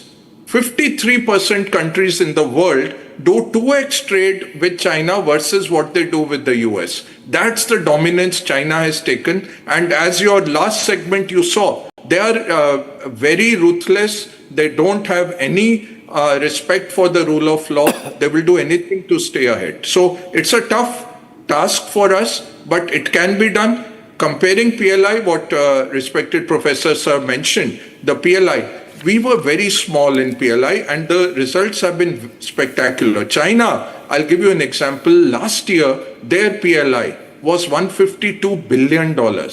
It's a multiple of India by about 20 times. That's the kind of money they spend. So phone makers in China are making cars, battery makers are making cars, and they are out-competing the European car makers. That is the kind of stuff they've done. We have to follow some of that model. Anyone wants to enter our market, we have to say, bring in the technology, set up a factory, and most welcome to our market, transfer the technology to India, and most welcome. That's what China did. Those strategies have to be very clear. And the consumer goods that we opened for China in the first decade of 2000, those have to be stopped. So we have a gap of $100 billion with China. That needs to be addressed very urgently, because they are killing our industry. It's possible to do that. I don't want Ramesh Sabharwal to overreact to what I'm saying when he go into the political debate with Ajay Alok. But Ramesh Sabharwal ji, when Congress Party jab power mein thi, when Congress Party was in power, you created a situation where if a baby is born in India and he goes to a toy shop, he's going to buy a Chinese toy. आपके समय में जो खिलौने भी थे सब Chinese थे. आप नहीं, it's a reality. You see, आपको मजाक लग रहा है. It's not a joke. You know, we used to import $214 million of Chinese toys. Today that number is down to 40 million. It should go to zero. There are 15,000 units producing toys worth thousands of crore of rupees. Problem with, don't. It's a problem is that you must believe in Swadeshi first. You're thinking, sir. Sir, from toys to Bofors, sir, from toys to defense, everything was foreign in Congress Party time. Sir, please listen to me. I'm listening to you, but don't take a politically anti-position क्योंकि लेना पड़ता है. We are working. This country, This country is working since 1947 under the leadership of Mahatma Gandhi and Nehruji. Then we got a leadership of Shastriji, Indiraji, and Rajivji, and Dr. Manmohan Singh. Mahatma Gandhi ji never ran the government. We got the independence. We are working since 1940. Mahatma Gandhi has not run the government. Sir, you will now tell Mahatma Gandhi has run the government. He was Congress president or not? He was father of the nation or not? Sir, he was father of the nation, sir. These are all matters of perspective. He was Congress president. I feel all matters of perspective come to the issue. No, the issue is what the Prime Minister has said today. Swadeshi movement. Mahatma Gandhi ji and Congress Party started the Swadeshi movement. Then why did you give it up? All of us were working very hard since 1947. Listen to me. Please listen to me. When you were born in your house, your parents gave you a foundation, you know. Then you became elder. We gave a foundation to this country. The Congress Party has given their blood to the country. We gave the foundations. We have done so much for this country, but you only want to show that ना बड़ा बच्चा हो गया है, घर में बड़ा हो गया, अब उसके दांत जो भी वो कर रहा है वो अपने आप कर रहा है. ऐसा नहीं होता. हर व्यक्ति, the whole nation works, whole technology works. It's a question of time. हमने भी काम किया है. 1947 से काम कर रहे हैं. Foundations अच्छे हमने बनाए हैं. The results are coming. We should feel that we should grow more and more. The country should prosper more and more. Why every time in every debate you people criticize my party? What fault we have done it? Many. China के समान रुकने चाहिए. हम चाहते हैं. The Prime Minister should stop China. If he can do, we will support him. The China के जो goods आते हैं हमें रोकने चाहिए. We should try to stop that. I agree with the other panelists, what they were saying to that. Sir, I'll give you one example. There was a. Sir, I'll give you one example. एक minute. देखिए sir, आपको सच्चाई माननी पड़ेगी. Because of you, हमारी indigenous pharmaceutical and drug industry collapsed. आपने liberalization की और हमारे यहाँ even paracetamol बनाने वाले companies, even companies that made condoms were all removed and replaced by Chinese in 1992-93. If you don't believe me, ask Santosh Mehrotra. What happened to Indian Drugs and Pharmaceuticals Limited? You just allowed cheap Chinese drugs to take over the country. आपको ऐसा नहीं करना चाहिए था. आप paracetamol जैसे लेके खिलौने सब कुछ आपने चाइनीज करवा दिया. अब मैं अगर आपको पूछूं कि वो तस्वीर है जिसमें राहुल गांधी एक एग्रीमेंट साइन कर रहे हैं जी जिनपिंग के साथ, एक तस्वीर है, there is a photo in which there is some agreement with Xi Jinping and PV Narasimha Rao's no what is there in that agreement and Mr. Chidambaram credibility at that time. I don't agree. No, but Inder Khanna was Commerce Secretary at that time. Sir, you may quote anyone, honest at that time. I'm saying that you did not have this approach. Dr. Manmohan Singh ji was the finance minister at that time. So what do I do? If Manmohan Singh was the finance minister, what am I supposed to do? But Dr. Manmohan Singh can also make mistakes. Yeah, exactly. Dr. Manmohan Singh can also make mistakes. Tell him that. No, every man can do a mistake. We are not gods. Every human being can make a mistake. We are not God. I'm sorry, not at the cost of the nation. Yeah, not at the cost of the nation. That's the point. I'm making. Sir, we are for the nation. We are for the nation. Sir, I have started by saying, okay, Ajay Alok will respond. Ajay Alok of the BJP is on the debate responding tonight. The debate is becoming a little hotter. The debate is becoming hotter, and to add more hotness into the debate, I have Ajay Alok. Which BJP leader fought against Britishers? Which nation? Come on, sir. I'll answer in two parts, Arnab. First, I would like to remind the Honorable, the professor who was mentioning about India's GDP and all. Santosh that when Narendra Modi started, the GDP was at 2 trillion. In 2021, it became 3 trillion.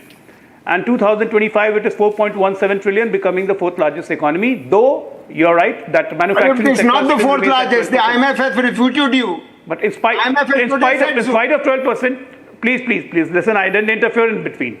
नहीं आप बोलिए sir, आप तो गलत बात बोल रहे हैं. At the recent function in April, please don't interfere. I'm coming to you one by one.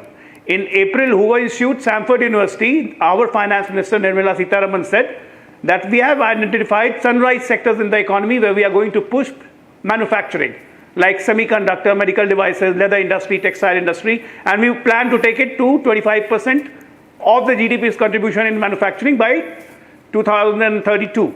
So this is the plan. This is how we go, that in spite of low manufacturing, the GDP is increasing.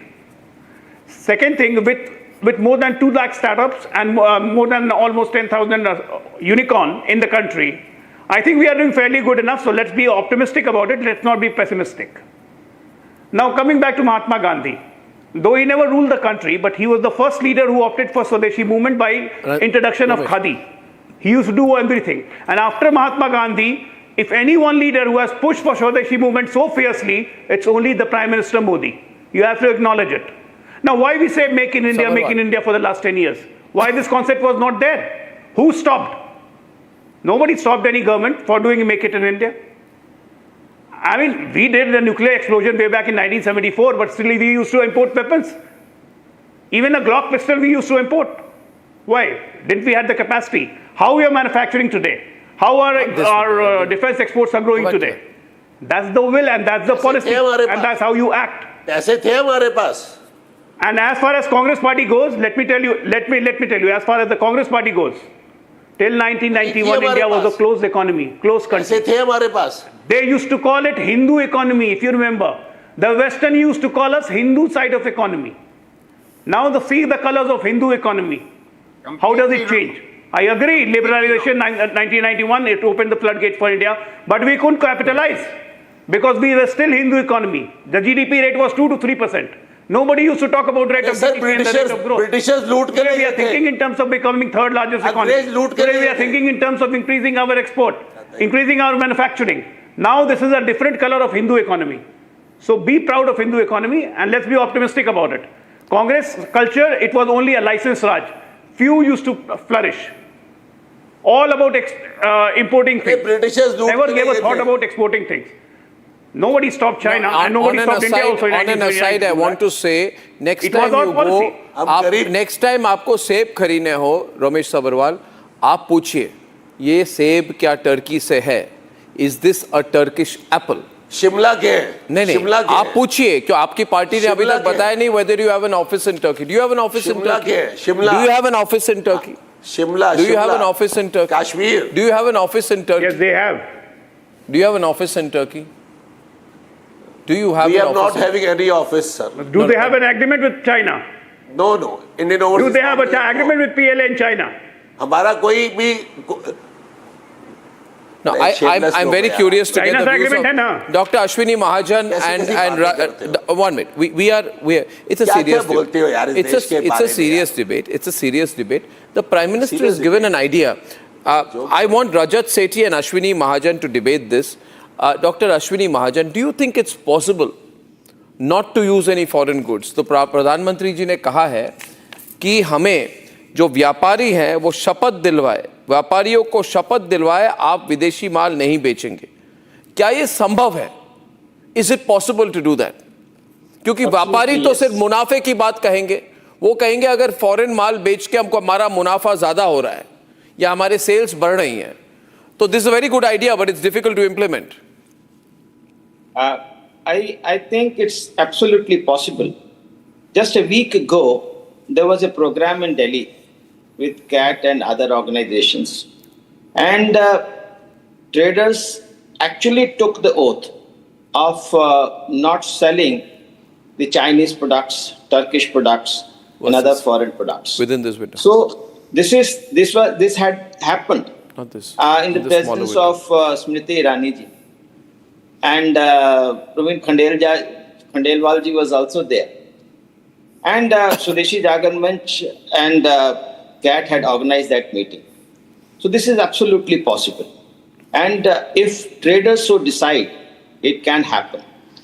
Now coming to whether it is actually possible to use only Swadeshi goods, we have seen, you have only mentioned that we were importing a lot of toys, now we are exporting them. We were importing smartphones, now we are exporting them. We had been importing defense goods to a great extent, about 70% of our defense requirements were met by the foreign products. Now 65% are being met. And in Operation Sindoor, we have proved beyond doubt that only our Swadeshi-made arms could hit the Pakistan at the point. We destroyed their terrorist launch pads. We didn't allow any of the drones made by Turkey and by China to touch our land. We had proven beyond doubt that we have a air defense system which is comparable to any other nation. And I tell you, all these nations, Western nations and US those who had been giving ear to the Russia-Ukraine war suddenly got scared. Oh, we need peace. They don't see peace there. They needed peace between Pakistan and India for the simple reason that our arms were being proved beyond doubt. Our Akash, our BrahMos, our air defense system, our anti-drone system had been proven beyond doubt. Now, coming to other points, you asked whether it is possible. Yes, we can. We can produce all electronic goods. We can produce telecom. Those who were saying that, oh, there is no comparable option available to us vis-a-vis Huawei's 5G. We produce our own 5Gi. We have shown to the world that digitization is India's strength, and now the whole world is looking at us. They want our UPI. Sometime back, even Sri Lankan President Special Envoy, he approached us, Swadeshi Jaganmanch. Yes, if you can replicate our digitalization experience in Sri Lanka, and several other countries are hoping to do so. Now, look at anything. We can produce anything in the world. I tell you, during Nehruji's time, they also said Swadeshi. But I think they defamed Swadeshi by not producing the competitive products. Today, what we are doing is, we are producing competitive products, whether it is toys or defense products, whether it is electronics or telecom. We are producing competitive products. And this is something which we can sell to the world. So this is what Pakistan, this is what Prime Minister's dream is: make in India for the world. So we talk about competing with China, Rajat, and yet we must understand China's policy. China is open to investment from the world. It's not closed itself to foreign brands, but it has put certain firewalls which make it difficult for others to get into areas where you have a Chinese alternative. Typical example is social media. In India, Twitter, Facebook, YouTube, we are only using American social media, digital media, deep tech companies with their servers all outside India. And I think the idea of the Prime Minister is a big idea. Why should Indians buy foreign combs, hairpins, dryers, diyas, Ganesh idols, furniture, cosmetics, Coca-Cola? It's a very clear idea. Why? I think we can't dismiss the power of the idea. It's got everyone thinking, and there is resilience means you're geostrategically impenetrable in a time of crisis, like we saw during COVID, during Ukraine. Rajat, your take. So Arnab, when your guest coordination reached out to me, and I said that it's not as black and white as a TV discussion might want to make it out. It is much more nuanced, and the devil, like always, lies in the detail. In around 2020, when the Galwan crisis had unfolded, I was on a similar debate sitting with you. I said, till we do not have the market's invisible hands under our control, no matter how much nationalistic debates we have, it is not going to result into anything. Look at the debates there. Look at the import that we had from China in 2020. It was around $60 billion. Today, the imports that are coming from China into India is $120 billion. Within 4 years, it has doubled. That is the level of dependency which is increasing and increasing. While we talk about iPhones being assembled here, look at the fundamental building blocks of those iPhones. Every single thing is still getting imported from outside. So let's understand what can we do. And this is why I want to go back to David Ricardo's principles when he said, and he talked about comparative advantage. You need to ensure that you have decisive comparative advantage on certain things.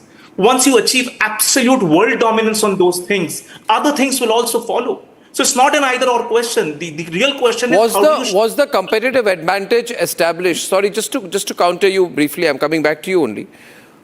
Did Manmohan Singh think about a competitive advantage when he opened the floodgates to China in 1992?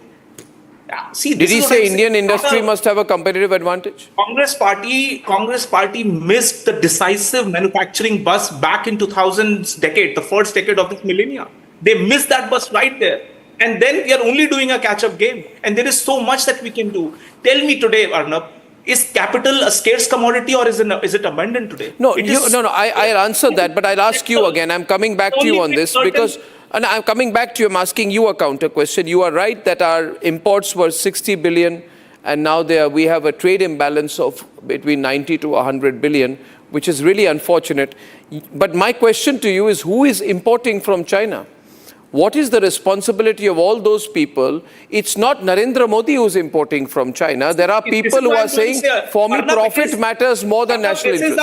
This is the private sector problem. This is not a government intense problem. My problem is the biggest corporates, the biggest ones who are selling even military equipment to our forces are still assembling and bringing in all the building blocks from China. Good.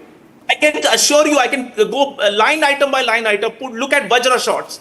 The exact article, you don't even remove the embossing on the stickers. You slap a sticker on India and just try and sell it to Indian defenses. No, let me ask you this. For example, there are many people, many Indian entrepreneurs who simply do branding in India but import cheap Chinese electronic items, brand it in India, get valued by the Americans. So the import is from China, the investment is from America, you slap an Indian brand and you spend 20 crore rupees in marketing and position yourself as an Indian entrepreneur. How fair is that? This is the exact problem. So that's what the Prime Minister is reminding them of. The Prime Minister is reminding industry. Our private sector is not ready to walk the talk. Today, Prime Minister is giving an appeal. The similar appeal was given in 2020 also. What has this private sector and these Vyapari people, the businessmen people done? They've imported more and more and they'll continue to do that. But he's also reminded the families. He's also reminded the families who are the consumers, right, Ajay? He has said, what about families at home? What are you buying? He's also put the responsibility on the citizen. No, absolutely. And I would agree with Rajat. Right. I think the option has to be that there should be such huge tariffs on anything coming from China that it does not make sense. But today, electronics, you look at solar panel guys, Arnab, they are getting Chinese panels, putting their name on it and exporting to the US. There is a lot of transshipment happening in India. That's why the government is allowing that 100 billion to come in. Electronics, we are value adding about 20%. It's not that 0% when in the electronics that we are making. It has to go up. We are setting up the factories. Tatas are setting up factories. We are setting up factories to make parts of that. But a lot of the goods are just transshipped. So there might be domestic consumption or they are transshipped to other countries. Now to fight that, you will have to have a well thought out strategy, product by product. It can't be a heavy-handed thing that Trump can do with a $900 billion military expenditure. Trump can do. We can't do that. Today you want to buy a PC, there are no personal computers made in India. So you have to go back to either a Malaysian, which is again a transshipped. The Japanese have stopped making. But then we have to, what should the government do there? I mean, what can the government do? We talk about the entrepreneurial spirit. You need in-depth strategies. You need PLI by industry. How much private sector PLI is scarce commodity. It is taxpayers' money. How many industries should a taxpayer money come out and subsidize, sir? That's an impractical road. We have to only give PLI to certain strategic sectors where we cannot have dependency. Defense is one sector, maybe pharma is another sector. Now, you cannot pick everything under the sun. Yeah. Okay, I just jumped in. Can I finish? You didn't allow me to finish. Yeah. So this is the second See, time I'll give you a small example. Will you let me finish or you talk first? I'll wait for you. No problem. Can I finish? Yeah, go on, Ajay. if you examine what China has done, Arnab, in 1962 when we had the war, we were $5 billion less than them on GDP. They were 47, we were 42. Come 79, we were fallen 100 billion behind. 91, we were 125 billion behind China. Not very big. We could have made up. Now we are $14 trillion behind. How do you take on a monster which has no cost of capital, which has infinite resources? The banks, NPS, nobody knows. When the rating agencies try to rate the banks, they throw the rating agencies out of the country, set up their own rating agencies. Your private industry is doing that. You don't want to give it to the private sector, set up public sector units to do that. But somewhere, like you have done on 5G equipment, you have to identify and do that. Electronics remains a $128 billion of import for us. So I don't see why it's not strategic. Router, every TP-Link router you're using, Arnab, it has an embedded hardware in it, which sends data back to. Maybe you can have an index whereby you can reflect while a sale of a product the level of indigenization of the product or the level of Swadeshi percentage of the product. I'm just saying, I'm suggesting ideas, but I think at the bottom of it, Santosh Mehrotra, is that we can talk about all this. I believe a national spirit makes a difference. We've been through a war. We've been through a conflict. China has helped Pakistan. Turkey, exports 100 million of only apples to us. We need to take a national approach. What is good for the country? Because the world will want to make us vulnerable. Too much foreign dependency is not good. And I think Santosh Mehrotra, my core point is that this is not therefore a political debate. It's a very, it's a far more serious issue, a challenge we all face. First of all, I want to congratulate you today for, keeping a very even temper and the debate is actually very good. I have to congratulate you. Thank you, sir. I would just want to make 2 points, my friend. The first point is the following, that MSMEs in our country contribute 40% to exports. We just have to keep reminding ourselves of that, and they are the ones who generate the jobs.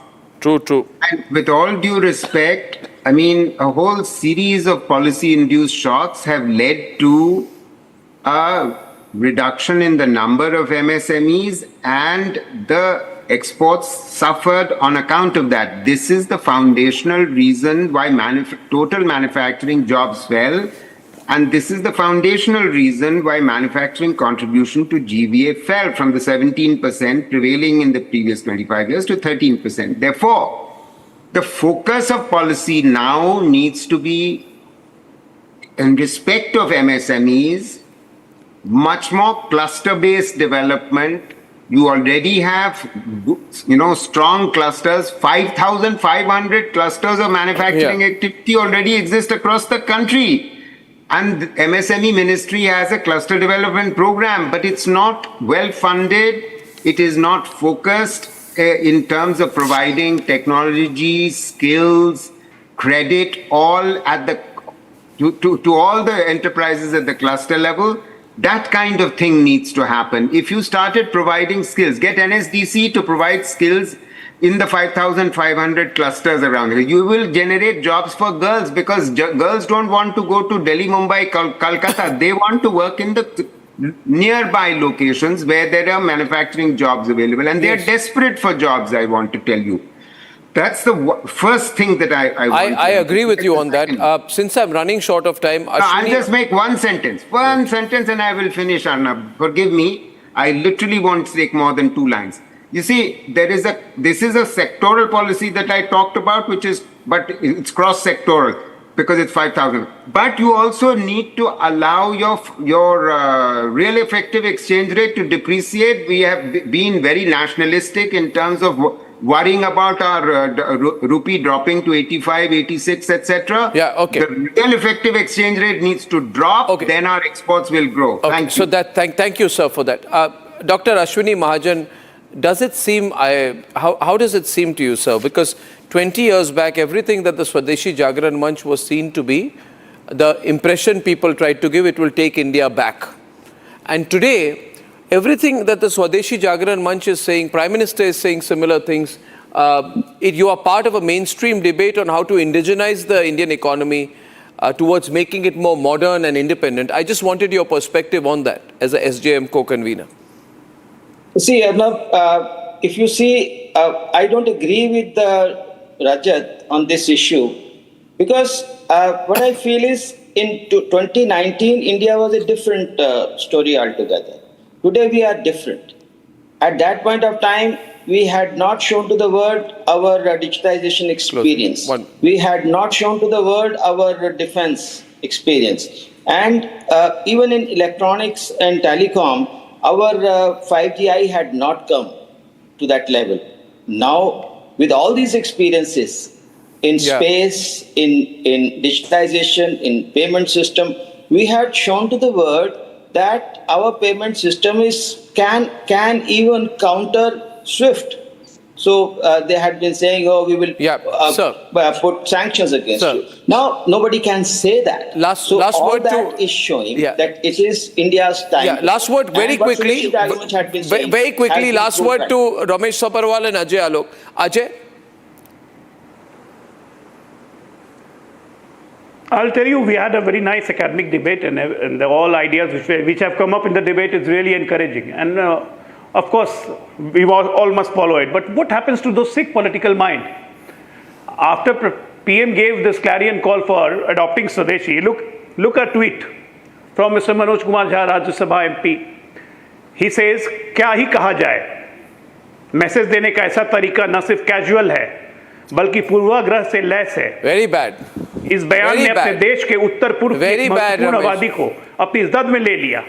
अपने विश्वविद्यालय में ऐसे पूर्णतः comment भरे रहते हैं. When PM was talking about that small eyes of Ganesh ji, they don't consider Northeast as a part of the country. Ramesh Sabharwal, please reply. These are your allies. This is the kind of grey matter we have. आपके ally हैं ये.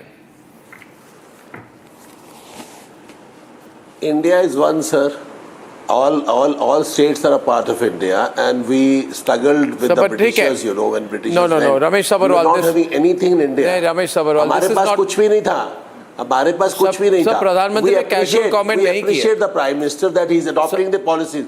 Sir, please, the Prime Minister has made a very deep comment. The Prime Minister... They are so prejudiced about the Prime Minister. Okay. In conclusion, I would say the Prime Minister understands the links between geopolitics, strategy, economics, macroeconomics, defense, international affairs, and domestic affairs. The Prime Minister has given us an idea. I think we need to step forward. This has been a great debate. I thank you so much. And ladies and gentlemen, without a doubt, with an attempt to put the focus on issues that concern you, I'll be back tomorrow evening. Good night and goodbye. Time for a quick breather. Arnab will be right back with the debate. Powered by Century Ply Club Prime. Raho befikar.